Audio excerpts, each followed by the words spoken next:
Meus amigos, que a paz de Jesus permaneça em nossos corações. Nós trouxemos esse tema aqui para vocês, o Consolador Prometido e a queda espiritual. Esse Consolador Prometido foi o que Jesus anunciou aos apóstolos. Eu queria que vocês ficassem com esta ideia na cabeça, porque só esta ideia faz com que a gente entenda a palestra. Quando ele disse assim: eu vos enviarei um Consolador, que falará de mim mesmo e explicará aquilo que não podeis compreender agora, né? Ele anunciará a verdade, ele falará em meu nome. Mas vem agora a passagem mais importante: é necessário que eu vá para que ele venha. Então aqui que deve ser a nossa reflexão. Por que é necessário que Jesus vá para que o Consolador venha? Ele enviará um Consolador, mas esse Consolador só virá depois que Jesus for. É necessário que eu vá para que ele venha. Fiquemos com esse conceito na cabeça e vamos estudar, por enquanto, a vida do professor Pietro Ubaldi. Comecemos com a história de um homem, com a história de Ubaldi. Vamos começar com o projeto da reencarnação de Ubaldi. Em 9 meses, recapitulou toda a escala biológica evolutiva da qual descende e que precedeu e amadureceu a sua forma atual. É só então pôde vir completo à luz. Então, durante os 9 meses lá de gestação, ele recapitulou todas as formas biológicas da qual ele precedeu, da onde ele veio. Então ele foi recapitulando, por isso que no início nós temos nos fetos a lembrança de peixinhos, né, de macaquinhos e assim, etc., passando toda a recapitulação biológica para ele poder nascer. Depois, ele possui em si mesmo qualidades que são coletivas, patrimônio de todos, e que a economia da natureza o faz encontrar já realizado, ao nascer com grande poupança de esforço criador, prontas para a imediata utilização nas necessidades da vida. Quer dizer, de tanto a gente recapitular esse nosso nascimento, a vida faz uma síntese da biologia no feto, né, que todo mundo tem, é patrimônio de todo mundo, e com isso facilita. Porque se nós em cada nascimento tivesse de viver tudo outra vez, seria uma despesa muito grande, um gasto econômico muito grande. Então, nesse caso, a biologia já está tudo isso reservado em forma de instinto. O feto insignificante resume e sintetiza a espécie, traz em si o passado e, sobretudo, ainda o germe do futuro. Quer dizer, ele traz todo o passado biológico e o germe do que ele vai desenvolver na atual encarnação.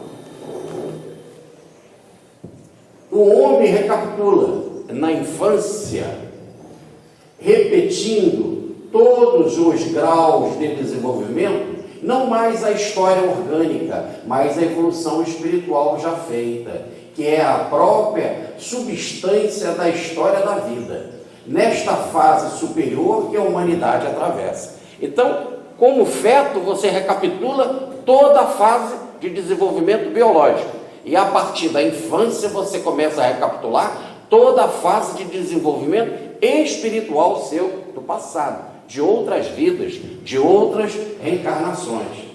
Assim, a consciência do jovem se apresenta amadurecida na vida psíquica e espiritual, somente depois de idêntica repetição deste passado em plano superior. Então, no feto recapitula a biologia, na infância as reencarnações passadas, até que ele chega na condição de jovem. E aí ele já fez essa recapitulação das suas reencarnações passadas e fica pronto para começar um novo estágio na atual encarnação.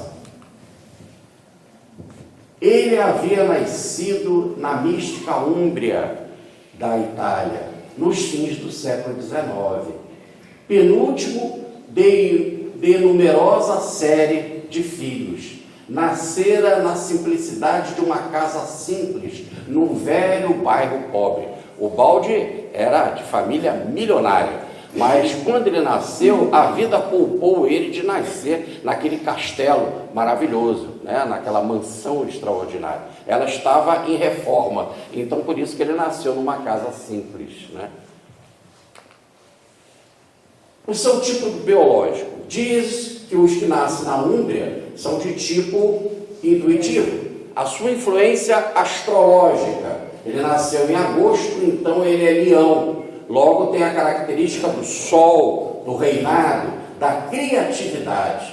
Olha o que diz ele sobre o nome. O verdadeiro nome é dado pelo seu tipo, destino e obras. E o seu nome é Pedro, Pedro, né? Então, olha lá, o seu verdadeiro nome é dado pelo seu tipo, destino e obra que ele tem que fazer. Ele é uma rocha, é uma pedra. Veja o meu nome, Jorge, quer dizer agricultor, né? E aí, nós estamos aí fazendo palestra. Continuemos a história de um homem. Há realmente um destino? E em que sentido que há um destino? Já que ele recapitulou todo o seu processo de vida passada e vai começar um novo projeto, né? Qual é esse destino? A vida é um encadeamento de causas e efeitos que se pode perquirir, remontando muito aquém ao momento em que o indivíduo nasce. Então, se eu começar a observar, não só no consultório, mas na vida, as pessoas, eu posso já ter uma ideia, pelo tipo de vida que ela leva, de quem ela foi no passado. Assim, os filhos são uma consequência dos pais, mas ao nascimento, aquele fio comum que se transmite de geração a geração torna-se particular, próprio de cada um, e se chama eu. É o eu, é a personalidade de cada um. A gente tem a influência dos pais? Temos a mesma influência biológica de toda a raça humana? Temos, mas eu tenho as minhas características da minha vida passada. Isso tudo somado é que forma o meu eu, que eu chamo de ego ou personalidade. A tal máscara nova da nova encarnação. Destaca-se do eu anterior, da última vida, do qual muito depende. Olha, há um encadeamento entre a vida passada e essa. E conserva-se distinto dos eus sucessivos, nos quais, aliás, continua e quase sobrevive. Então, nós não somos o mesmo eu da encarnação passada, somos uma outra personalidade, como também esse eu da agora não será o eu das outras personalidades, que eu terei nos outros microciclos, nas outras encarnações, mas há um encadeamento.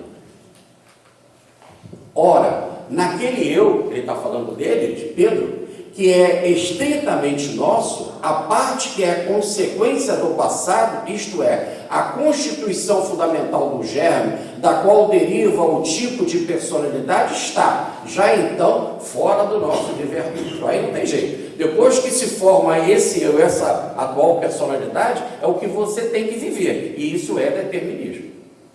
É o que eu planejado para você agora. Para nós, ao menos, que o possuímos na forma já cristalizada, definida na entidade germe, ela é qualquer coisa, já então solidificada num tipo. Por isso que cada um tem um tipo e está solidificado. E agora a gente tem que viver esse destino. E usar o livre-arbítrio para colocar coisas boas no nosso caminho, porque esse destino, né, já está cristalizado. E desta forma, sem qualquer intervenção, o recebemos ao nascer. É isso que nós ganhamos. É isso que está na nossa conta bancária, da atual encarnação. É esse o recurso que eu tenho para trabalhar. Ele sentia, agora o caso dele, ele sentia qualquer coisa de imenso dentro de si, no seu passado.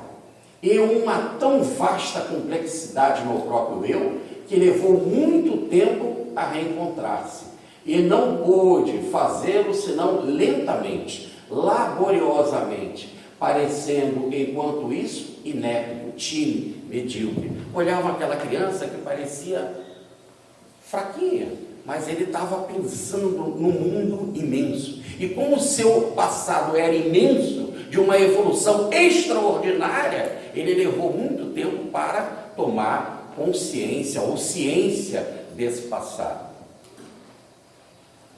A sua meninice foi exteriormente insignificante. Ele estava num processo interior imenso de reflexão. Por isso que no lado externo ele não se gastava energia. Parecia que era insignificante. Nada de notável, de particular, que a distinguisse das demais pessoas. Enquanto sofria nessa luta da autodescoberta, enquanto sofria, suportava o ambiente, mas tudo observava. Poderia chamar-se a esse o período de explorações, anteposto ao da experiência. Então, eu estou no período de observar, eu quero me entender. Ele sentia uma coisa tão vasta no seu eu, que ele precisava se entender. Quem eu sou? Voltamos à indagação. Eu, observando e registrando, preparava-se para julgar. Preparava os primeiros acordes das futuras sinfonias espirituais, estremecendo ao choque dos primeiros contatos com o ambiente terrestre. Não é fácil. Um gigante de um pensamento, um atleta de um pensamento, um apóstolo crístico, formar uma outra reencarnação, né? Se adaptar a esse ambiente de fera, quem tem já coração de anjo. Sob a aparência de uma meninice insignificante, de menino dócil, obediente, estudioso, ocultava o complexo trabalho de um eu que se cansava na procura de si mesmo. Então, ele não gastou energia fora, estudou, foi obediente, não criou problemas, porque ele tinha um imenso problema porta dentro da alma. Quem eu sou? No período escolar, né, lá nos trabalhos escolares, o mínimo foi o que ele fez, o mínimo para obter aprovação, porque a escola não tinha muito para dar para ele. Então ele fez só o necessário para aprovação. Não pediu à escola mais que um diploma. Ela não podia dar mais do que isso. Quando ele percebeu esse erro, ele viu que a escola não podia dar mais nada do que ele. Mas aqui na Terra não se precisa de documento, precisa de um diploma. Mas ele ouviu a palavra evolução, como já foi dito, e aí ele estremeceu. Foi levado pelos familiares à faculdade de Direito. Os familiares é que disseram, ele queria até a medicina, mas mandaram ele fazer Direito. Era a regra de quem nascia em família rica. Os pais é que determinavam. Aprendeu várias línguas modernas e completou os seus estudos de piano. Adorava a música o ajudava a elevar, aprendeu muitas línguas, teve muitas reencarnações significantes, então com mais facilidade dominava as línguas. A sua tese comoveu-se com a dispersão de tantos italianos pelo mundo, com a imigração, ainda sem orientação, sem proteção. Principalmente os italianos que vinham para o Brasil, por isso que ele escreve a sua tese sobre os italianos vindo para o Brasil. O Brasil já estava na sua vida. E aí, no caso, quando ele vai escrever essa tese, aí sim, como estava ligado ao sofrimento dos homens, ele se dedicou com amor. Então não foi um trabalho escolar simples, foi algo que ele se destacou. Inclusive a sua tese foi publicada e com louvor. Mas o que ele mais queria era fazer a faculdade de medicina, mas não foi permitido. Aliás, está no livro Fragmentos de Pensamento e Paixão, que muitos os procuravam para entender assuntos complexos, mas o que ele gostava mesmo de fazer é de visitar os hospitais para curar os doentes. Evidentemente que ele fazia ocultamente, através da sua mediunidade, do seu desdobramento espiritual. A primeira sensação consciente que ele teve na infância, e de que se lembra, ligava-se ao terceiro ano de sua vida. Já com 3 anos ele teve uma uma lembrança significativa. Um aposento pobre, com um fogão em terra, baixo, de fogo extinto, junto a uma janela, por cujos vidros sujos se filtra, com infinita desolação, a tétrica e pálida luz de um lento entardecer, triste como um pranto no crepúsculo. Então ele teve as suas lembranças de encarnações passadas e começa com a visão desta construção, desta casinha pobre. O motivo repete-se, volta-se mais fortemente, mais tarde, cada vez mais intensamente e cada vez ele percebe melhor. Nas antigas cidades medievais da sua Úmbria, as terras franciscanas, as pedras antigas lhe contavam suas histórias. Ele passava e estava registrado naquelas pedras antigas, e ele sentia por vibração, por ressonância vibratória, a sua própria história presente ali naquele local. Aquelas pedras se animavam e lhe falavam, como transmitindo antigas vibrações de fatos longínquos ali acontecido, vibrações de que se havia saturado e que então era restituído a ele. Ele então se lembrava passeando ali pelas ruelas e interrogava as pedras, né? E como um rabdomante é aquele que tem aquela mediunidade que com uma vareta descobre por vibração aonde tem a água, tá certo? Então ele, como um rabdomante, ele também captava as vibrações das pedras e interrogava-as, à procura de subterrâneas correntes de água, e vagava indeciso, parando entre as velhas casas. Quer dizer, ele não estava procurando a água, ele estava procurando a ele mesmo ali naquele local. Foi aqui? Perguntava ele para as pedras. Foi lá? Aonde? Como? Não encontrava, não percebia nada claramente. Não obstante, ele estava ligado àquelas cidades por uma indecifrável, angustiada nostalgia de um grande afeto. Já vamos ver que afeto é esse, que ele estava ligado ali àquela região do passado. Reencontrou, com a mesma angustiada nostalgia, o encanto de uma figura simples e humilde, que passava por ali fazendo bem.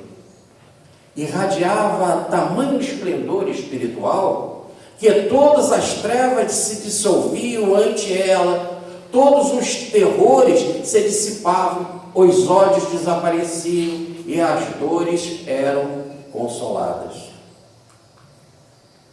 Era a figura de São Francisco.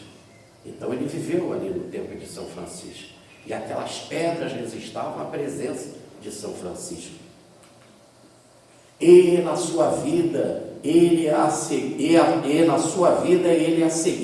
em silêncio, além de Assis, até o Monte Verna, a Grétio, onde teve o presépio de São Francisco, sob o trazimento onde ele fez tanta meditação, e a tantas outras cidades menores, por toda parte a que pudesse ir, beijando-lhe angustiadamente as santas pegadas. Então ele percorreu todos os caminhos de São Francisco para ajudar a ele recordar aquele afeto que ele sentia dentro da própria alma, porta dentro da alma. Mas onde a sua alma vibrava com violência era na recordação da Palestina no tempo de Cristo. E como com Francisco ele foi Frei Leão, o secretário de São Francisco, né? E na época de Cristo ele foi Pedro. Era esta, para ele, uma visão de extrema doçura e profundidade espiritual. Aparecia-lhe a terra bendita da Galileia como uma música, como um vasto fundo orquestral de conceitos, sobre o qual triunfava o Cristo como um arpejo de harmonias cósmicas. Sorria-lhe, entre doces ondulações, o lago do Tiberíades, profundo e tranquilo como o sorriso de um anjo. parecia-lhe sentir a figura do Evangelho movimentarem-se neste ambiente, quer dizer, os seus companheiros, os apóstolos, a Madalena e outros. Por esta terra bendita, parecia-lhe ver andar a figura do grande mestre e dos seus discípulos, e ouvir-lhe a voz e o pensamento ainda a ecoar-lhe no coração, e sentia o seu olhar acalmar e resolver no seu íntimo todas as dores, todas as ânsias, todos os problemas da vida. Atraiu, sobretudo, o antigo Egito, o grande templo de Karnak, com as suas imensas colunas, a sabedoria oculta dos seus sacerdotes, o mistério dos seus ritos, dos seus mágicos poderes. Também existência significativa no Egito. Por isso que era um mundo interior imenso que ele precisava recordar e desvendar para formar a sua atual personalidade. Atraiu na mesma direção de pensamento a antiga Índia, mais distante no tempo, mais velada na lembrança, mais misteriosa e profunda na sua consciência. O seu sonho retornava ao longo das preguiçosas e lamacentas águas do Ganges, da foz às ardentes escadarias de Benares. Retomava o Brahmaputra, que é um grande rio, até os seus confins do Tibete, misterioso, ao coração do Himalaia, que havia na cidade sagrada de Lhasa. Então ali ele se sentia presente também na Índia em vários momentos de profundo significado. Repassava pela sua mente como recordação a visão de uma Alemanha medieval, nebulosa, densa de sombras, com as cidades antigas de Nuremberg, os céus cinzentos, amortecidas luzes invernais pelas ruelas escuras entre os telhados de pomeira afilhado. O norte germânico, agora então outra encarnação, inclusive na Alemanha. O norte germânico tinha para ele um fascínio pleno de misteriosa atração. Sobretudo, as antigas e grandes catedrais góticas pareciam-lhe numa luz de sonho. Não havia podido escrever à mão em alemão, senão usando as antigas letras góticas. Uma das provas da encarnação está na letra. Né? E quando ele escrevia, ele não conseguia escrever, né, sem ser com a letra gótica, como se fosse uma marca na sua alma do seu passado. Havia cometido por certo uma queda, que agora reclamava faltamente justiça e expiação. Então ele passou por muitas reencarnações maravilhosas, e agora ele vai para uma reencarnação de destaque na França. E na França ele vai cometer uma queda, e essa queda vai exigir pagamento. Vai cometer um erro. Um dia fui a Versalhes para reconstruir dentro de si mesmo a torpe frivolidade do mundo de Luís XV. Daí a sua reencarnação. É aquela trágica hora de prostituição do poder e da riqueza, de que nasceram os horrores da Revolução Francesa. E ali chegando, de novo, se perguntou se não os reconhecia. Então, agora ele vai ser aquele rei com as suas frivolidades e prostituições, que vai cair, principalmente no campo econômico, e que vai preceder o Luís XVI, que vai ser o rei da Revolução Francesa, né? Da época da Revolução Francesa. Quem sabe, ainda ali, por certo, alguma coisa o prendia, o atraía, como um canto enganador de sereia, com os tentáculos viscosos de um polvo, molemente atraindo para o fundo de um abismo, e que em que se encontra a morte. Então não pense que você é grande e não pode cair.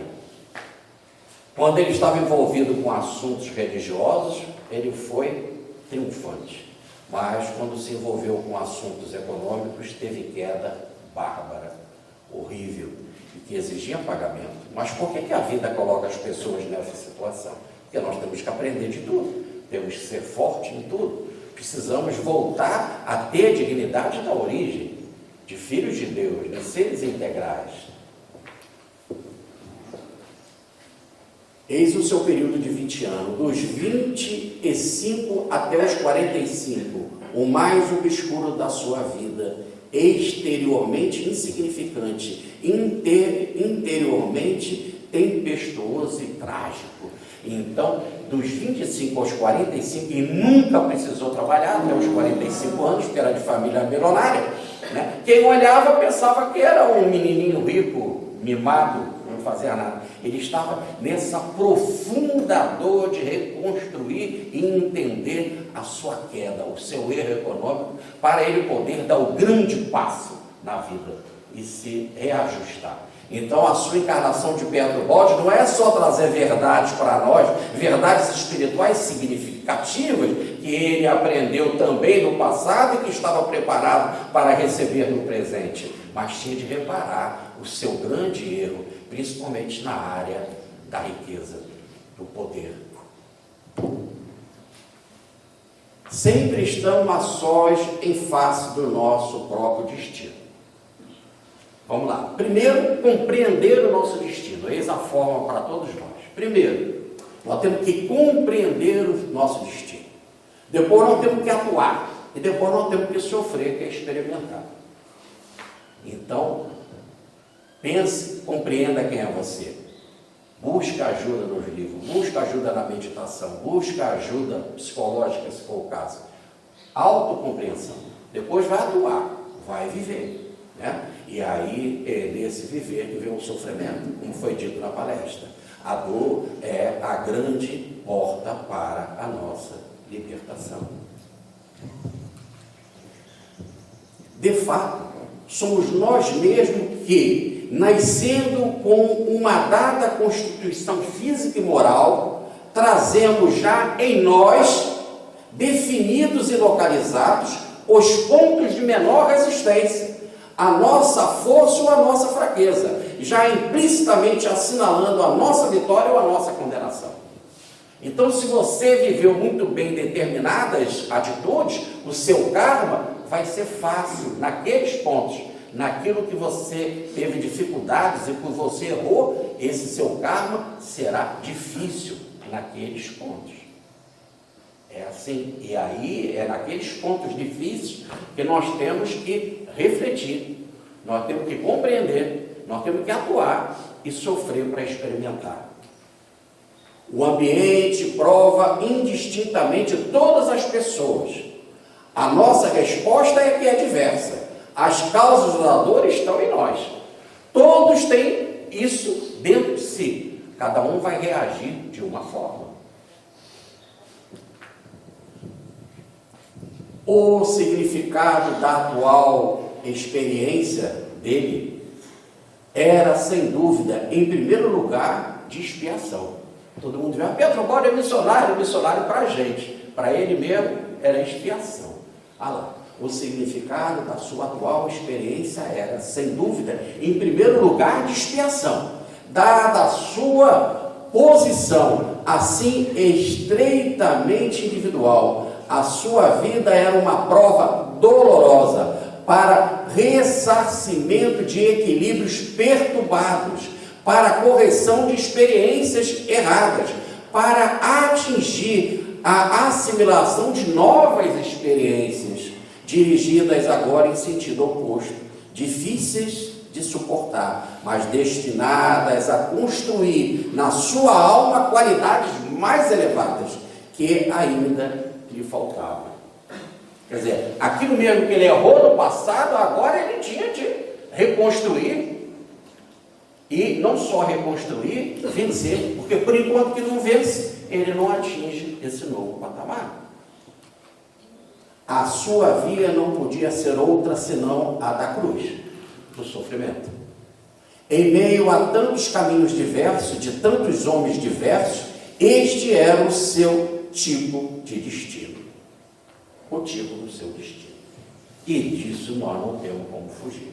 Como fugir de nós mesmos.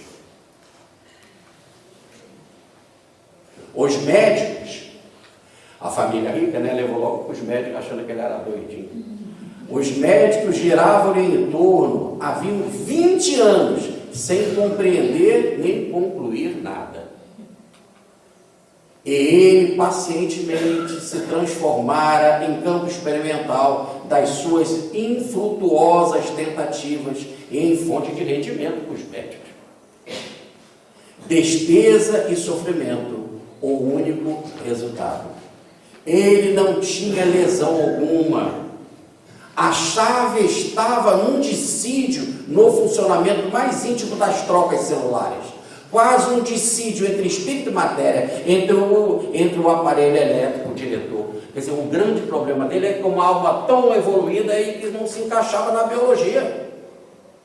E dava então todo o aspecto de transtorno, mas ainda não se tem uma medicina e nem uma psicologia para o evoluído. O Jung se aproximou bastante disso, mas ainda falta grande espaço. Pietro Baldi faz essa psicologia para o evoluído no livro Princípios de uma Nova Ética. Extraordinário livro sobre psicologia. E um dia disse, é melhor morrer que chamar o médico. E manteve a palavra, Renúncia e trabalho. O nosso protagonista, quer dizer, ele falando dele mesmo, começou a pôr metodicamente em execução o seu programa. Se for erro no campo do poder, se for erro no campo do dinheiro, nós vamos ter que resolver essa parada. Temos que resolver essa situação. A sua atitude não era de fuga, como a de quem, sem preocupar-se com as consequências, com as reações desta força que se abandona, a riqueza, entrega apressadamente tudo aos pobres e volta as costas ao mundo para ausentar-se no seu misticismo solitário. Quer dizer, não é jogar as coisas pela janela e viver na floresta, ou viver perambulando aí descalço pela vida. Não é uma fuga, mas é antes de tudo recusando aquilo que foi o motivo da sua destruição, para compreendê-la melhor e saber viver agora com a dignidade de um ser humano, não de alguém que explora os recursos da vida sem se preocupar com a dignidade dos outros. A ele cabia, pelo contrário, o trabalho entre os deserdados, os pobres sofredores, principalmente os pobres de conhecimento, que é o nosso caso, para suportar com eles o peso e compreender o sentido da sua vida. Quer dizer, o povo que ele abandonou quando foi reinar na França, agora é o povo que ele tem que reencontrar e dar para o povo uma riqueza que ele antes não entendia, que era a riqueza do trabalho, a riqueza da espiritualidade. E para o povo que ele fez naquela época, ele deu a prostituição, deu o abandono financeiro numa vida de futilidade. Agora o papel se inverte e ele encontra o mesmo povo que somos nós. É bom que a gente fica meio francês, Então, o meu povo, que agora ele tem que dar a verdadeira riqueza, que é a riqueza espiritual que nós estamos recebendo aqui nesse seminário. Então ele foi trabalhar na Sicília por 1 ano e depois de Núbio até se aposentar em 1952. Mas é interessante, então, que ele só foi trabalhar com 45 anos. E como 65 é o ano o ano permitido para a aposentadoria, ele se aposenta, então, com 20 anos de trabalho. E o que acontece com os 45 anos? Ele doa tudo. Lógico que ele não podia jogar pela janela. Havia leis, tinha a família. Então, ele doou para a família os seus recursos. E que foi ajudado por um administrador para gerenciar. E ele foi viver da dignidade do seu salário. Não é pobreza na pobreza, não. Viver do seu trabalho, com a dignidade do salário do professor, que ele dividia em 3 partes, para se sustentar, para ajudar os pobres, os necessitados, e para cuidar da divulgação da sua obra, do seu pensamento. Por exemplo, as cartas, enviar papéis, documentos, artigos, livros, etc. Havia jurado na fé no Evangelho, e com o Evangelho queria até o fim, se necessário, até os extremos da desesperação da morte. Jurei que vou seguir o Evangelho, e agora vou levar o Evangelho a sério. Tá certo? Havia decidido dar agora à sua vida este conteúdo, a experiência suprema do Evangelho, integralmente vivida. Tem que dar certo. Vamos ver se o Evangelho é verdade ou não. O que aconteceria? Observava e registrava. Nele se travava o grande duelo. Quem teria razão, o Evangelho ou o mundo? Pode-se viver dignamente do seu trabalho, levando o Evangelho a sério? O seu destino estava naquele momento crucial em que surgia a trágica pergunta: o Evangelho seria humanamente aplicável? Ou quem o aplicasse deveria ficar destruído? Se o Evangelho é verdade, Deus deverá me salvar. Se Deus não me salvar, o Evangelho não é verdade. Levar o Evangelho como experiência, como um laboratório para a sua vida.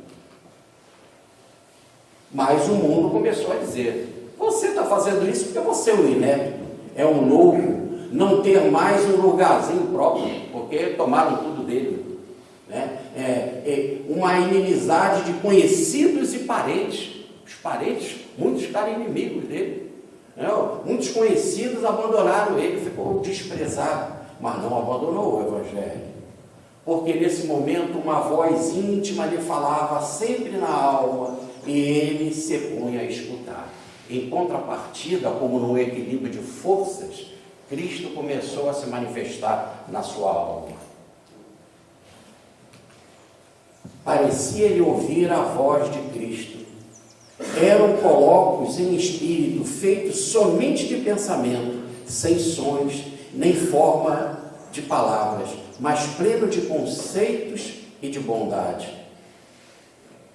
Às vezes, o colóquio se fazia tão intenso, tão forte, aquele pensamento batia às portas de sua alma, que lhe parecia encarnar uma forma branca, luminosa, diáfana, que lhe recordava a figura de Cristo. Então, as palavras eram tão vivas que ele começou a ver a forma de Cristo conversando com ele. Ele a olhava para fixar-lhe os lineamentos feitos de luz. Às vezes, sentando-se à mesa, era tão viva a impressão da presença do Cristo, que ele, sem o querer, punha outro talher, como se tivesse ali um comensal convidado na sua casa. E na sua casinha pobre e humilde que ele alugou, só um quartinho, e ali ele escreveu as suas 10 primeiras obras na Itália, e depois, mais tarde, vai escrever 14 no Brasil. E este, o Cristo, lhe sorria com um sorriso todo seu, de quem compreende e perdoa. Essa ousadia de querer botar até um talher e um prato, né? Igual Pedro lá no Monte Tabor, né? Senhor, vamos fazer aqui uma cabana, uma para você, uma outra cabana para Elias, uma outra cabana para Moisés. É a mesma coisa. Então, senta aqui, vem comer comigo, Jesus. E o Cristo lhe sorria com um sorriso todo seu, de quem compreende e perdoa, e mirava com um olhar que parecia atravessar-lhe toda a alma. Eu te conheço, Pedro. Nos únicos 2 meses que no verão o seu trabalho lhe deixava livre, conseguia escrever 1 milheiro de páginas que publicou em artigos e volumes. Então o trabalho era árduo como professor, muitas provas para corrigir, os seus textos tinham de ser com cuidado, nas minúcias da vírgula, como que ele vai falar, tomava um tempo tremendo, mas mesmo assim, nas suas férias é que ele escrevia as coisas de Cristo. e chegou a escrever 1 milheiro de páginas.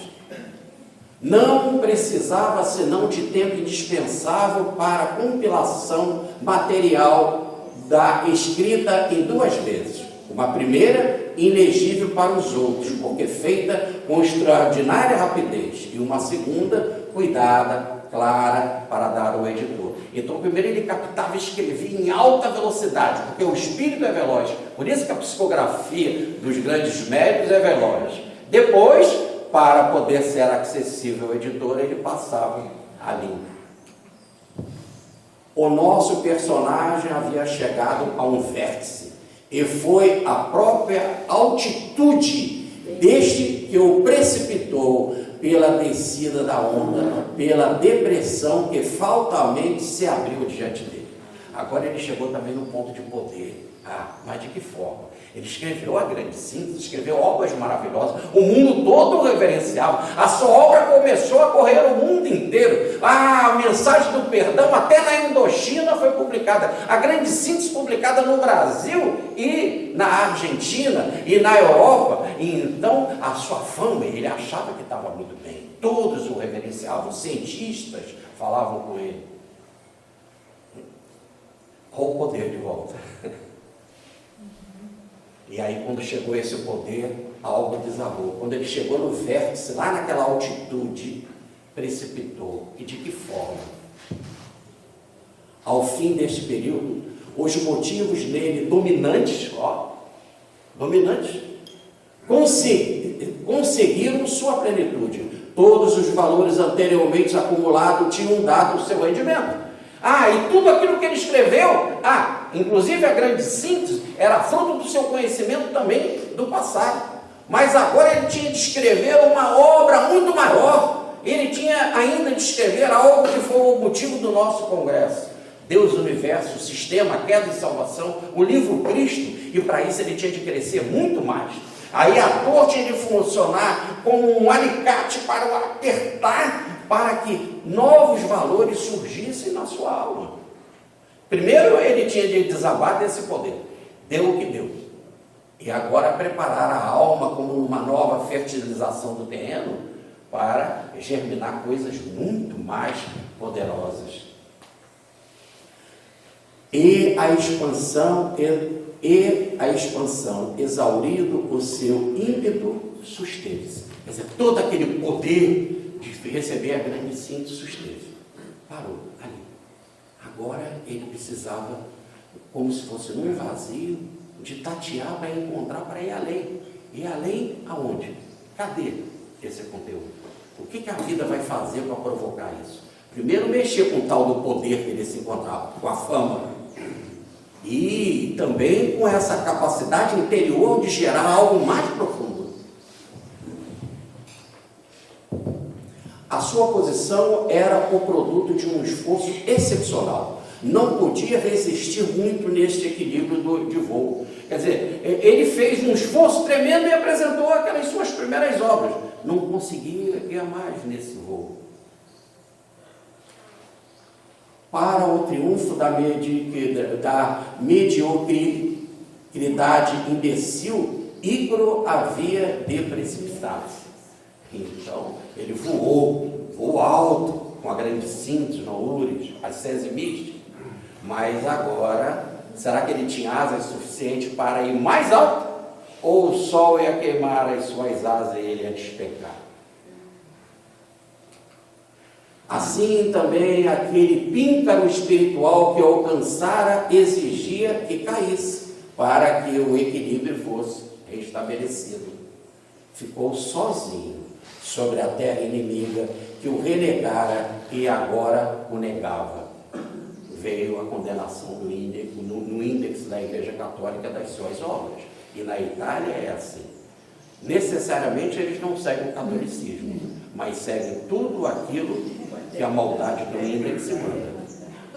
E as pessoas passam a ser ironizadas na rua, passam a ter dificuldade nas escolas, dificuldade com os alunos, porque passa a ser um herege, um renegado, alguém que está destinado para ele no inferno, sem salvação.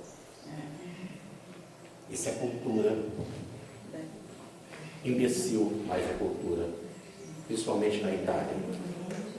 Sentiu-se então abandonado por Deus e na sua alma não restou senão a visão do espantoso inferno terrestre. Todos debochavam dele e a voz interior não aparecia mais. A luta tremenda. Então Deus também me abandonou. Essa é a luta do vazio que todos falam. É ali na ausência de Deus que vem a tal da mola propulsora do progresso. Está no livro História de um Homem. A dor é a mola propulsora do progresso. Não teve diante de si senão a realidade humana que contra ele se voltava. Até os alunos debochavam. Eu fiz uma palestra na Itália, um menino, um senhor, agora já com cabelos brancos, se aproximou de mim e disse: eu fui um aluno do professor Pedro Baldi, ele era professor de inglês, né? E ele tinha aquele terninho, e só tinha aquele terninho por causa da pobreza, né? Então o salário ali digno só para aquilo. E eu peguei a caneta tinteira e fiz assim, ó, disparei nele, mas corri, porque nenhum menino tinha coragem de ficar perto do olhar dele. Mas usou da covardia para manchar o terno do professor Pedro Baldi. Agora estava lá ouvindo a palestra do professor Pedro Baldi, divulgando a obra do professor Pedro Baldi na Itália. Graças a Deus que na mesma encarnação. A única diferença são os cabelos brancos, né? Assim, com a sua completa destruição, tudo apagava. E estas são as provas que esperam aqueles que enveredam pelo caminho do Espírito. Vocês é que vão escolher se querem continuar enveredando por esse caminho. Tá certo? Daí dizer Jesus, depois das bem-aventuranças todas, bem-aventurados os que são perseguidos por causa do meu nome. Não tem outro caminho. É a prova dos 9. E caiu falecido sobre a cruz. É a prova dos 9. Se você é perseguido, eis que você está no caminho certo. Se todos te adoram e te aplaudem, abre o olho. A grande síntese fala: o aplauso é inversamente proporcional ao valor. Tá certo? E não adianta dizer, mas aqui a gente não aplaude, a gente faz assim com a mãozinha. Mãozinha também é inversamente proporcional ao valor, é a mesma coisa. Tá certo? De toda forma, cuidado com os elogios. A agressão do mundo. O primeiro impulso do mundo diante de uma construção nova é agredir. E quando ele apresentou a grande síntese, que para o mundo era nova, então ele foi logo agredido. Os seus livros, a sua vida eram contra o mundo. Isto era perturbador, porque a vida real detesta o Evangelho. E aquele que vive seriamente o Evangelho, por que a vida detesta o Evangelho? Porque a vida é corrupta. Porque a vida é astuta. Vide palestras que nós vemos aqui falando disso. O mundo está com a sua consciência no umbigo. E o que dita é o ego, é o eu, primeiro eu, depois eu, depois eu. Essa é a religião mais viva que existe no mundo. E a de maior quantidade de seguidores, chamada egoísmo. Uma classe de homens líderes religiosos julgou oportuno condenar o mais significativo dos seus livros. Seu pensamento via-se assim rechaçado naquele meio, quer dizer, não aceitaram mais a grande síntese. Sentia-se traído em suas mais elevadas aspirações, mas ele também traiu a vida quando foi rei. Tá certo? Ele, com tantos recursos espirituais que poderia ter dado, não o fez. Quem traiu quem? Ele se sentia traído pela vida ou ele que traiu a vida? O ataque do mundo conseguia destruí-lo. Para não ver sua fé vacilar e desmoronar, procurava aturdir-se, começando por quebrar a sua pena e renunciar a escrever e compreender e a pensar. Pedro Baldi ficou teimosinho. Pegou a pena da sua caneta e quebrou. E disse assim, também não escrevo mais, não escrevo mais. E daí? É criancinha teimosa. Eu quero falar isso um pouco mais baixo para ele não me ouvir. Mas ele mesmo que está falando isso. E não adianta fazer birra. Não adianta fazer birra diante do seu karma. Só tem um jeito, é enfrentá-lo. Não querendo se rebelar, nem podendo se justificar, não lhe restava senão o caminho da própria destruição espiritual. Que doideira! Saberia ressurgir de tamanho desespero? Acreditara com tamanha força que caminhava em direção a Cristo pela estrada do bem. E agora recebia este golpe dos homens, com os quais devia estar em perfeito acordo sobre o caminho da ascensão espiritual. Ele achava que a igreja ia aceitar tranquilamente a sua mensagem, e ele ia dizer assim: mas é do Cristo, é o Cristo quem está ditando. Ora, o próprio Sinédrio não aceitou Jesus pessoalmente, por que vai aceitar Jesus através do homem psíquico Pedro Balde? Que diferença? E qual é a diferença do Sinédrio para o papado? E os próprios homens que ele injuriou no passado, os próprios homens se voltavam contra ele. O mundo odeia o Evangelho. Poderia a sua fé resistir a tanto? Ele invocara: meu Deus, por que me abandonaste? Lembram da frase da cruz? Eli, lama sabachthani. Meu Deus, por que me abandonaste? Aí a pessoa chega a esse máximo de vazio. E é dali que ela tem que dar o sim dela. Esse é o princípio da queda. Agora você tem que dar o seu parecer. O seu parecer com o seu sangue. Diz Paulo: não existe redenção sem derramamento de sangue. Não existe evolução sem derramamento, sem dor. Agora você tem que dar o seu testemunho. Agora chegou a hora do sim. É a hora que tudo para na vida. Parece que Deus fica em suspenso esperando o sim do seu filho. E ele se sentira assim: meu Deus, por que me abandonaram? Vamos dizer assim: à procura de Deus. Quero viver, gritou ele.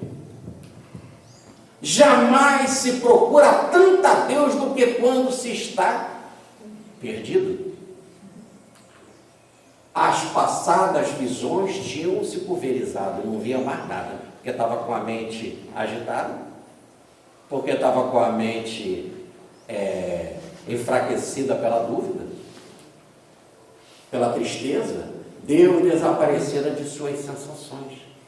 Olha o que acontece quando você fica triste, quando você fica desesperado, quando você perde a confiança, quando você acha que não tem mais capacidade, que está num buraco sem saída. Para que o leitor possa admitir muitas das afirmações sobre as quais nos baseamos, é necessário lembrar que as mesmas foram demonstradas nos 3 volumes da obra que antecede este aqui, que é Cristo. Agora ele ainda tinha com 85 anos, ainda dá um salto muito maior e escrever a obra mais extraordinária sobre Jesus, o Cristo.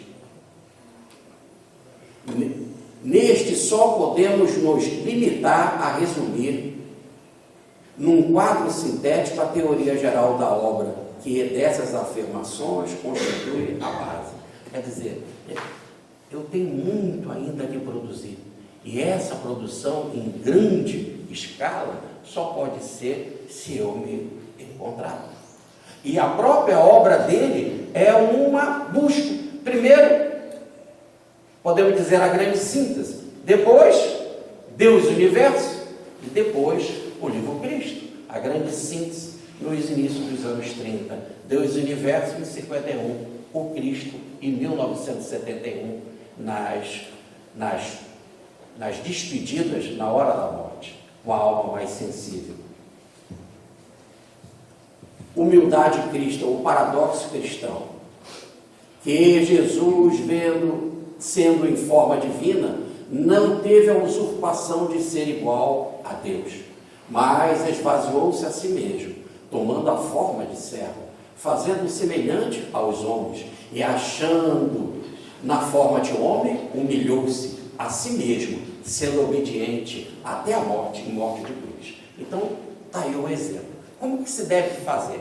Se você tem um poder, e olha o caso do Cristo, tinha um poder praticamente divino, se humilhou, veio até aqui na forma de homem, na forma de servo, tá certo? E aceitou o pior dos sacrifícios, a cruz.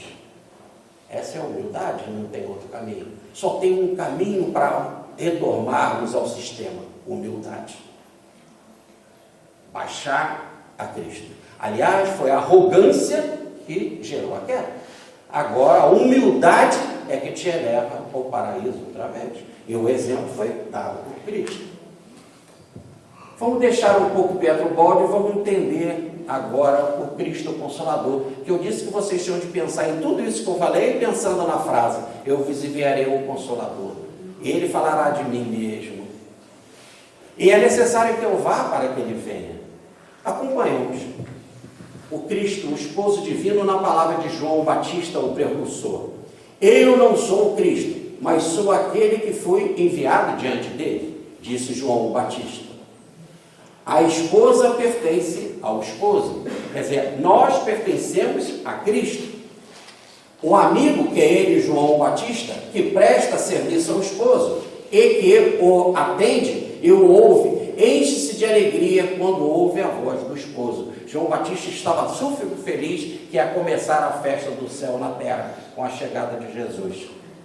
Esta é a minha alegria, que agora está completa. Eis que chegou o Cristo. Daí dizer João: é necessário que eu diminua para que ele cresça. A hora que nós tivermos isso também na alma, é necessário que diminua o meu ego para que o Cristo interno brilhe. Eu chego a essa dignidade. É necessário que ele cresça e que eu diminua. Vamos começar então a estudar o Consolador.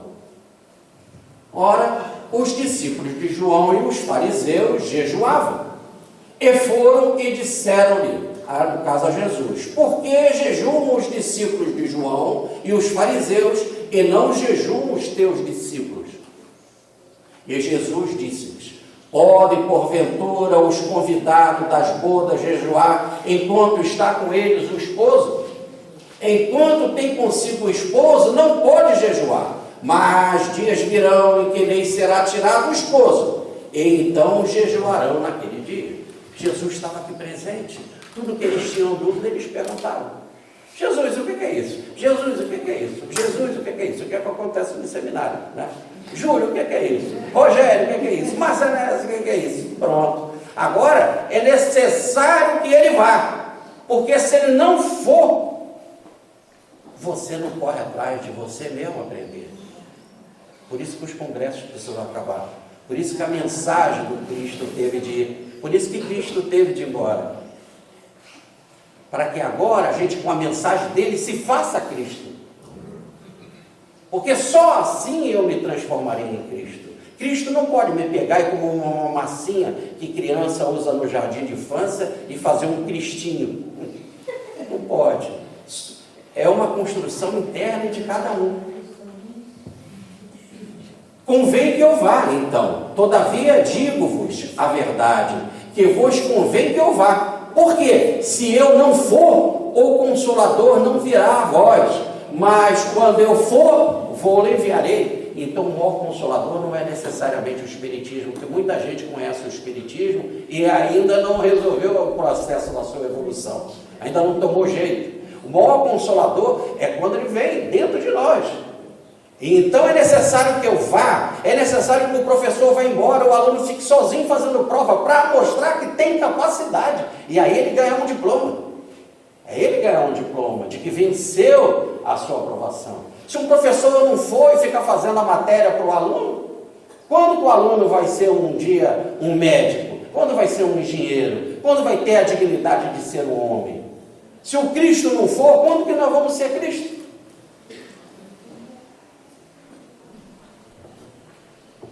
Então é muito fácil, por isso que eu digo para vocês, não adianta só vir ao seminário, isso agora tem que germinar, e se a gente não estudar, e não vivenciar, e não experimentar, sabe, é a semente que fica lá, e caiu e vem as aves, como diz a parábola do semeador, vem as aves e leva embora, tá certo? Você perde a oportunidade.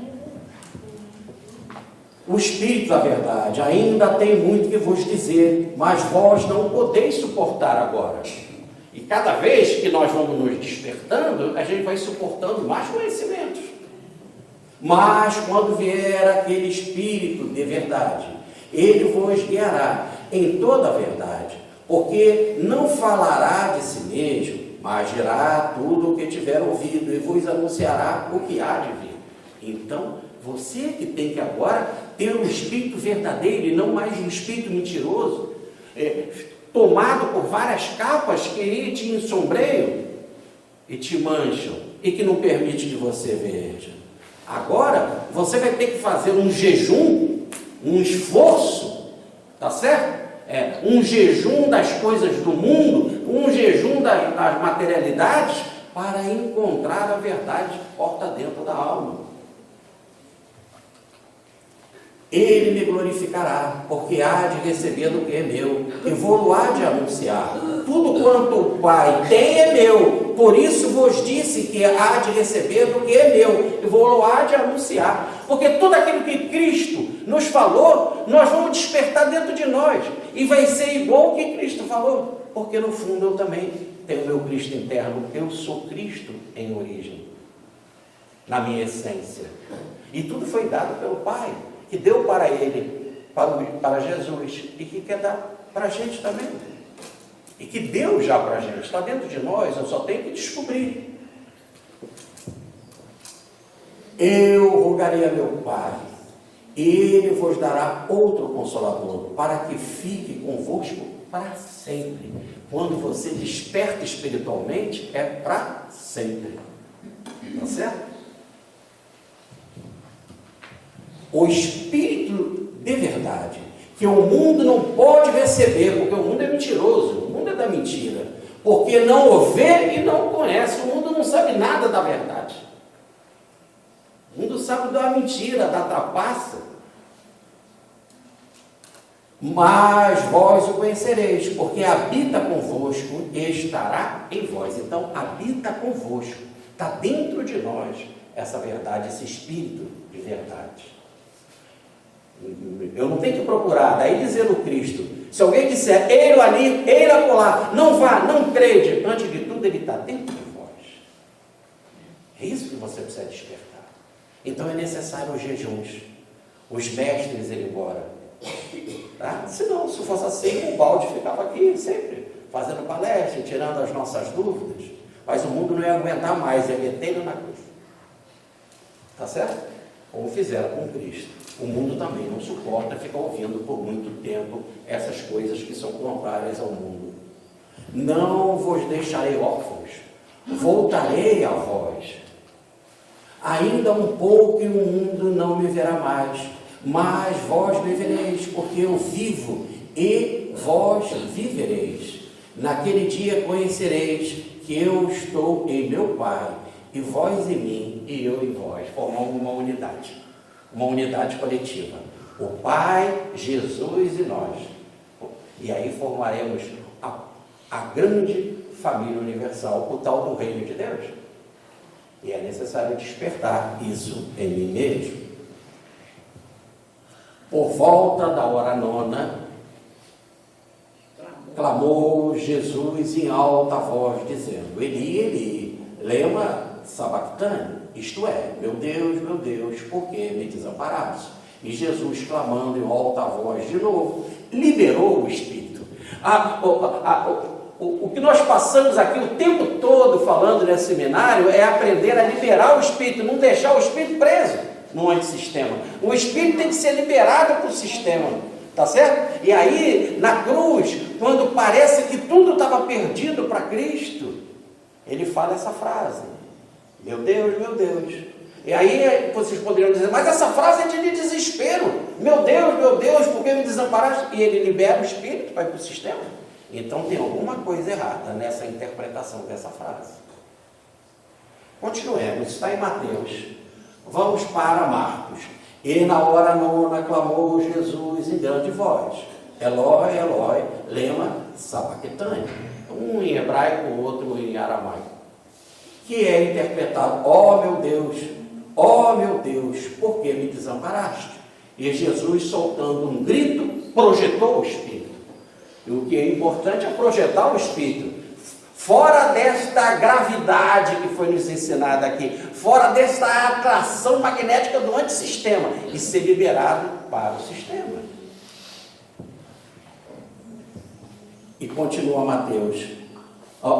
E nós explicamos qual é a diferença, né? Por que ou para quê? Olha lá, por volta da hora nona, exclamou Jesus: meu Deus, por que me abandonaste? E Mateus fala: para que me abandonaste? É por que ou para quê? Qual o objetivo da nossa liberação espiritual? Vamos ficar por enquanto com Marcos. Por que Marcos? Porque nós estamos estudando a vida de Simão Pedro, nós estamos estudando a vida de Pedro Balde, e quem ditou o evangelho para Marcos foi Pedro. O evangelho de Marcos é de Pedro. Então Pedro capta a ideia do para que tal coisa acontece, para que foi dita esta frase de Jesus, qual o objetivo dessa frase ser dita. Vamos para Lucas. E clamando em alta voz, Jesus diz: Pai, em tuas mãos entrego o meu espírito. Dizendo isso, projetou o espírito. Lucas não entra nesses detalhes do evangelho, dessa frase, mas ele diz que Jesus se entregou o espírito ao Pai e foi também projetado ou libertado. Todos falam o mesmo princípio. E agora em João, depois disso, sabendo Jesus que tudo já fora realizado, tudo, para que se cumprisse a Escritura, Jesus disse: foi realizado. E inclinando a cabeça, entregou o Espírito. Entregou, projetou, liberou, isso foi importante. Tá certo? Mas aqui agora está dizendo que tudo foi realizado. E quando a gente escuta e lê nos evangelhos, diz: tudo foi consumado. Consumado est. Em outras palavras, tudo foi realizado, consumado, realizado. Tudo que dessa atual vida como Jesus, como está dando nas Escrituras, não. Todo o projeto evolutivo, Jesus veio nos trazer um projeto para o sistema. Jesus veio nos trazer um projeto do paraíso do céu.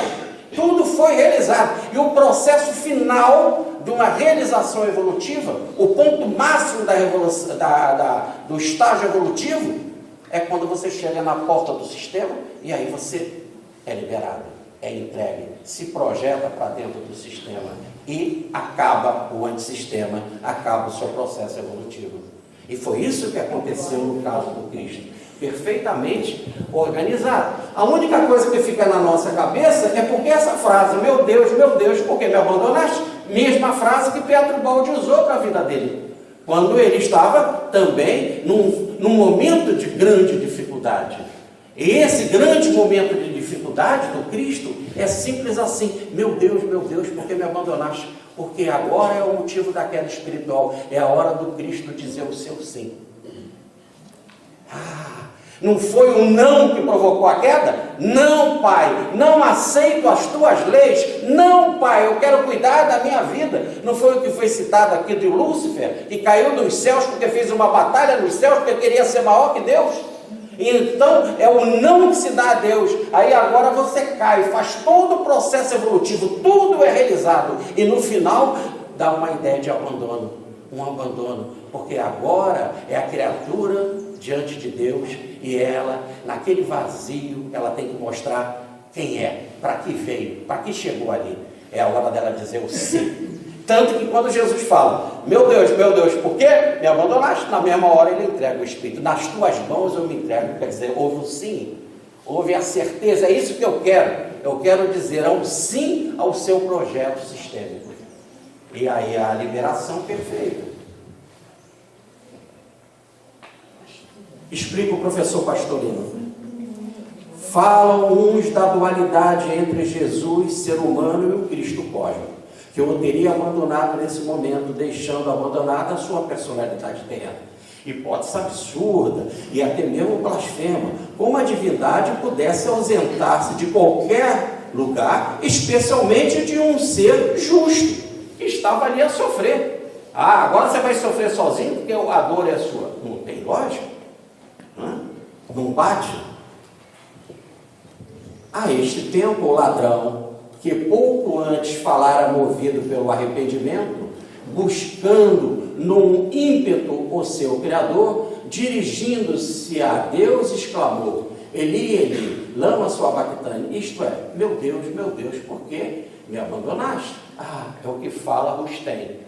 Rustem coloca essa frase na boca do ladrão, não na boca de Jesus. Mas presta atenção, mas Mateus e Marcos colocam na boca de quem? De Jesus. E quem está certo? Mateus ou Marcos? Ou Rustem? Evidentemente que Rustem foi escrito pelos próprios evangelistas, Mateus, Marcos e Lucas, e João, assistido pelos apóstolos. Então os dois estão certos.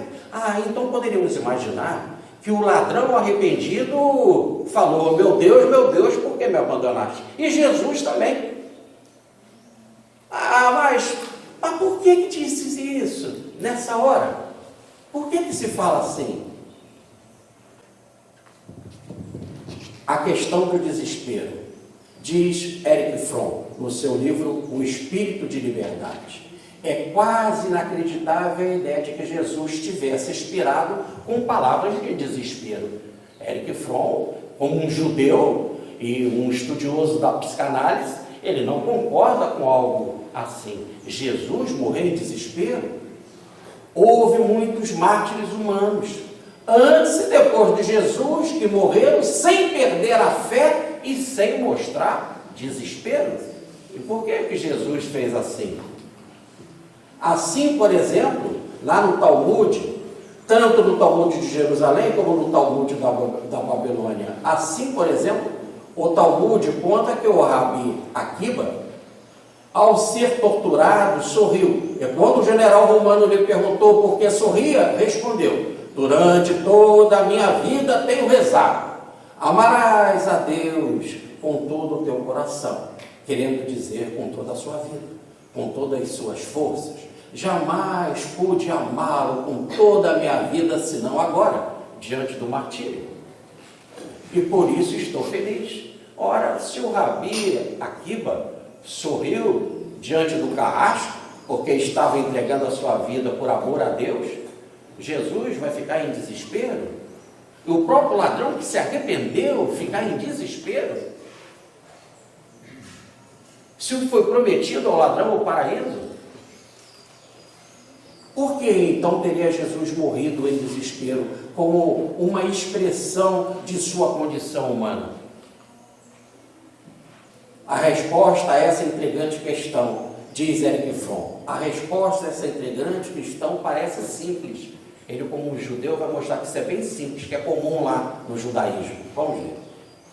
Na tradição judaica, até hoje, os livros do Pentateuco, ou partes semanais deles, ou algumas orações, são citadas pelas primeiras palavras ou frases. Quer dizer, vamos lá? Olha como vocês vão entender. Me acompanhe. Pai nosso... Não, vai? Continua. Pronto, paremos aí. Repare que eu basta falar Pai Nosso e a gente continua com a oração. Vamos continuar? Vamos ver um outro exemplo? Ave Maria. Basta o início. No judaísmo é assim. Ele só fala o início de um livro, ou o início de uma frase, ou o início de um poema, a gente já sabe a sequência. No Gênesis, só é a primeira palavra, Bereshit. O Salmo 1, Ashrei. O Salmo 137, Al-Narot, Bavel. E o Shema, ouve, ó Israel, só tens um Deus, se fala só Shema Israel. E as pessoas já entendem a frase toda. Frase, inclusive, oração, inclusive, citada por Jesus. É o caso do Pai Nosso, da Ave Maria, da Salve Rainha. Então, nessa frase, meu Deus, por que me desamparaste? Não está citando um desespero de Jesus, está citando o início de uma oração. A gente tem que ouvir a oração toda para poder entender. Assim sendo, continua Erich Fromm nesse seu livro maravilhoso, assim sendo, não há problema a ser resolvido, não tem problema nenhum. Basta fazer a oração toda. O salmo começa em desespero, mas termina numa fé e esperança entusiasta. De fato, nenhum salmo seria melhor adequado ao estado de espírito universalista e entusiasta dos primeiros cristãos. Ele diz que esse é o salmo melhor que um cristão poderia recitar. E vamos ter que ver se é assim. E aqui eu botei a tradução que foi feita do Salmo 137, que é esse, mas a tradução do livro do Erich Fromm, que não dá para a gente ler. E o Pastorino também botou a tradução dele, citando aqui, o Erich Fromm. Mas a gente não sabe como é que essas coisas ficaram deturpadas pelo tradutor em português do livro. Então, sendo assim, vamos nos recorrer da tradução do Salmo. Nos reunimos das melhores Bíblias, dos melhores dicionários do hebraico, né? E fomos buscar uma melhor tradução possível do Salmo 137. Comecemos. Perdão, falei Salmo 137, desculpa, Salmo 22. Meu Deus, por que me abandonaste? Para que me abandonaste? Meu Deus, para que me abandonaste? As palavras do meu gemido estão longe de me salvar. Meu Deus, eu grito de dia, de noite, e tu não me respondes, e nunca tenho sossego. A alma, como a do Pedro Baldi, a alma de quem está aflita querendo resposta. Tu, santo, olha, então só a primeira frase já começa aquele acredita em Deus. Tu, santo, que habitas o santuário, louvores de Israel, em ti confiaram os nossos patriarcas. Confiaram e tu os livrastes. Eles gritavam a ti e escaparam. Em ti confiaram e não foram desiludidos. Então ele com essa história também, eu estou me lembrando dos patriarcas, eu estou me lembrando de Abraão, de Isaac, de Jacó, do rei Davi, de Salomão. Ah, eles gritaram quando estavam em apuros, e tu não desamparaste eles. Como estivesse dizendo, então, santo, você também não irá me desamparar. Eu confio perfeitamente, estou indo na cruz porque eu confio em ti. Tem que ler o salmo todo. Tá certo? Continuemos. Quanto a mim, sou como um verme, não homem, vergonha dos homens e desprezo do povo. Todos os que me veem caçoam de mim. Abre a boca e balançam a cabeça dizendo, confiou no Senhor, que Ele te liberte, que o salve, se é que o ama. Não é assim que fizeram com Cristo? O salmo está falando do Cristo. E o povo passava e ria e debochava e dizia, isso daí não é um homem, é um verme, olha como apanhou. E apanhou muito, porque todo crucificado apanhava muito. Mas imagina aquele que o motivo da crucificação, que está lá na plaquinha botada na cruz, é Jesus Nazareno, rei dos judeus. Se esse é o rei, merece apanhar mais.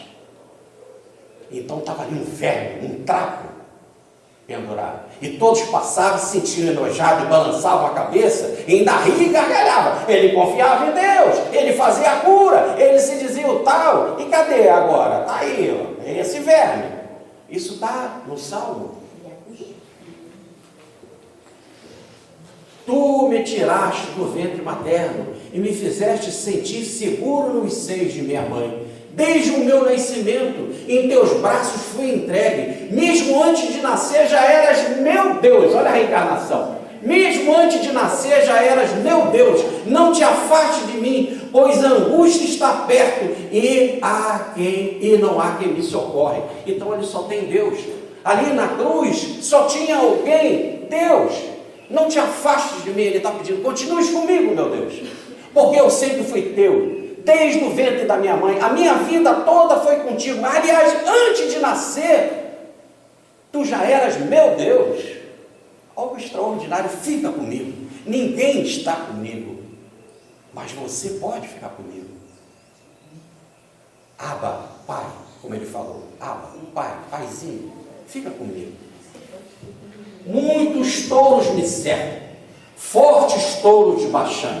me rodeiam, encaram suas bocas contra mim, como um leão que despedaça e ruge. Só tinha um monstro perto dele. Diz André Luiz que a situação mais triste não é ir na cidade das trevas, é sentir o odor do espírito atrasado quando ele pensa. Imagina ali aquela vibração na cruz, rindo, de gargalhada, de deboche, achando os seres das trevas que tinham vencido o projeto de Deus, o projeto Cristo.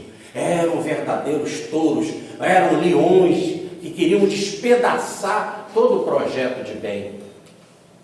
Sinto-me como água desperdiçada, e todos os meus ossos se desconjuntaram. O meu coração parece ser de cera, derretendo-se dentro de mim. Que coisa! Eu fiz tanto, tanto por eles, e agora sou assim, abandonado. Hosanas ao filho de Davi, Barrabás, crucifica-o. Mas esse é o projeto que tu me deu para completar, são meus, eu sou o pai adotivo de todos eles, como abandoná-los? Não tem como. E aí o coração estava assim, ó, derretendo. A minha força se secou como argila, a minha língua colada no maxilar, e me deitastes no pó da morte. Todos abandonados, até sede. Eu estou com sede. Muita gente, quando Jesus falou, eu estou com sede, e a gente não tem que interpretar, eu estou com sede porque eu quero beber água. Não, ele tinha uma fonte de água viva. Eu estou com sede de amor, como diz a mensagem do perdão de Petro Rocha. Eu estou com sede de almas que reverenciam a Deus. Eu estou com sede de almas fraternas. Vim buscar um sorriso de bondade, diz a mensagem do perdão. E isso ele não tinha ali. Cercam-me cães, um bando de malfeitores me rodeia, transpassaram-me as mãos e os pés, botaram ele na cruz. O salmo é de 1000 anos antes de Jesus, hein? Posso contar todos os meus ossos, enquanto as pessoas olham e me contemplam. Passava, ele era como um teatro, todo mundo olhando, contemplando ele, mas nenhum osso dele foi quebrado. Aliás, como diz o salmo, repartem entre si as minhas vestes e sobre a minha túnica lançam sorte. Está aí no YouTube o filme O Manto Sagrado, não deixa de ver. Pegaram a roupa dele, fizeram sorte, e deixaram assim ele na cruz. Mas tu, Senhor, não te afastes de mim. Olha, força minha. Quem dava força para Jesus era Deus. Força minha. Apressa-te em socorrer-me.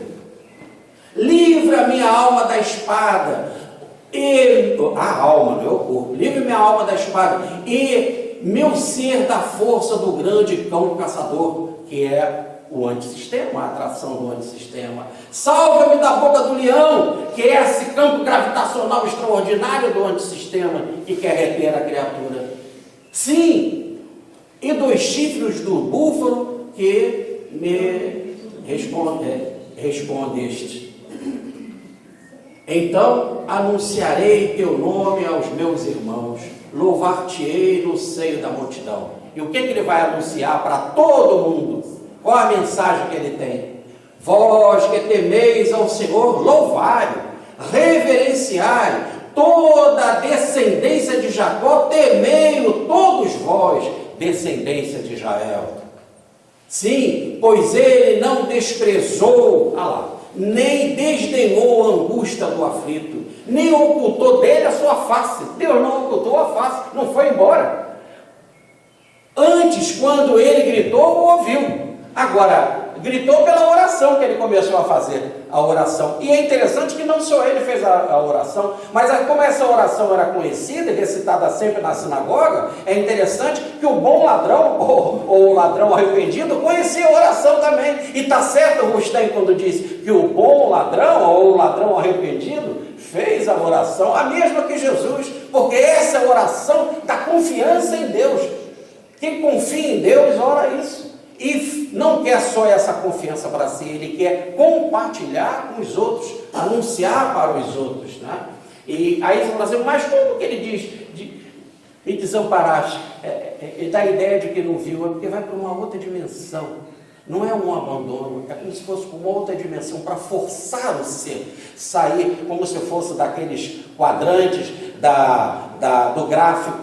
do gráfico queda e salvação, sair dos quadrantes mais baixos e ir subindo cada vez mais alto para chegar no quadrante mais alto e aí ser projetado para o sistema. Então ele não oculta a face, ele vai para uma outra dimensão, para forçar o ser, sair de uma dimensão mais baixa, de um quadrante mais baixo, que nada mais é do que um nível dimensional mais baixo, e subir para uma dimensão mais alta. E nesse caso, é a dimensão sistêmica. Ele estava sendo oferecido para o Cristo, quando ele liberou a sua alma e se projetou para o sistema, viver na dimensão do sistema, na dimensão divina. O meu louvor na multidão virá de ti.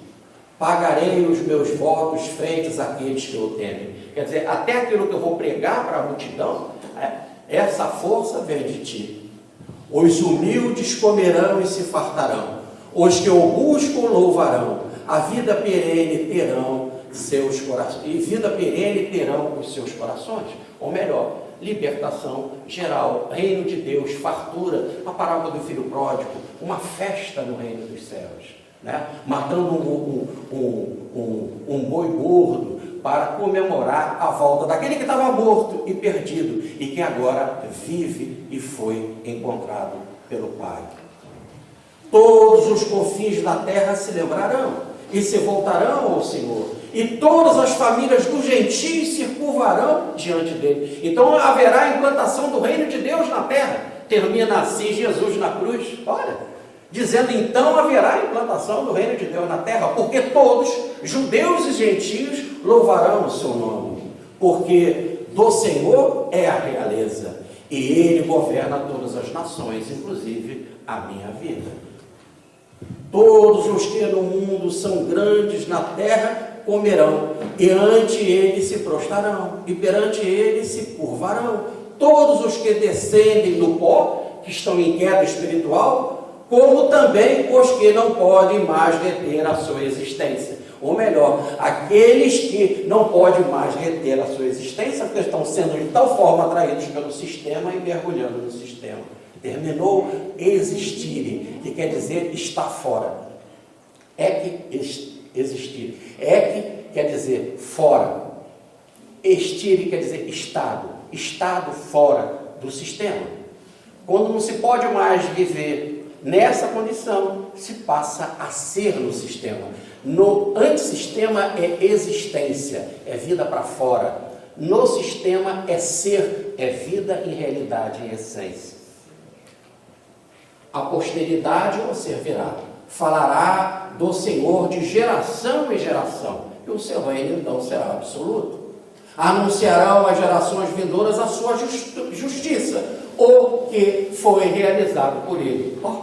A última frase do Salmo, o que foi realizado por ele. Por isso que na cruz, Jesus termina com a frase, e tudo foi realizado, como diz João. Ele está terminando o Salmo. Ele começa com o Salmo. Meu Deus, por que me abandonaste? E termina, porque tudo foi realizado. É a última frase do Salmo. Então ele falou o Salmo todo.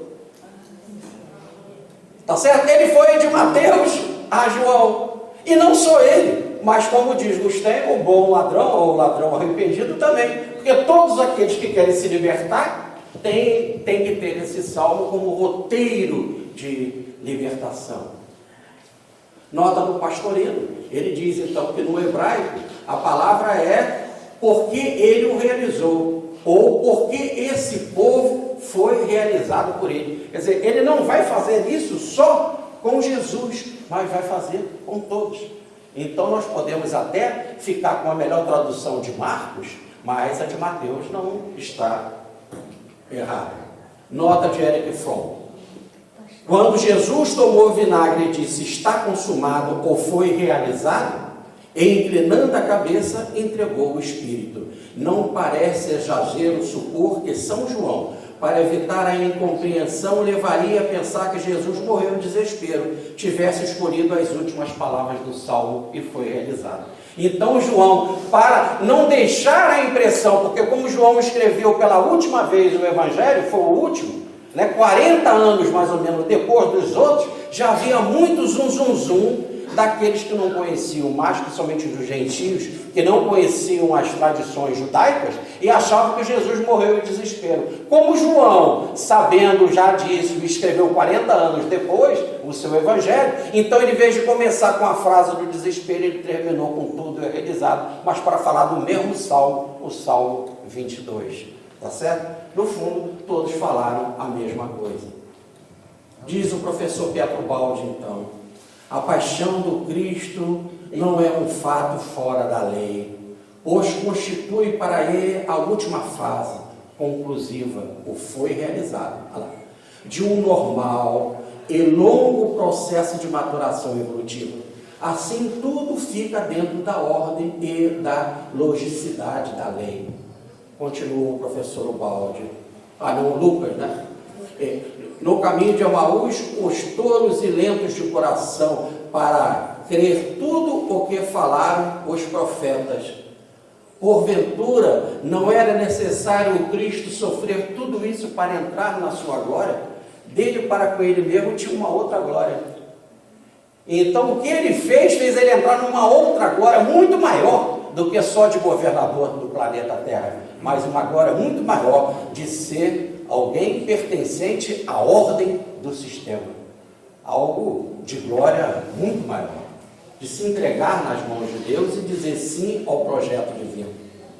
Continua o professor Baldi, falando sobre o tal abandono. O que é isso?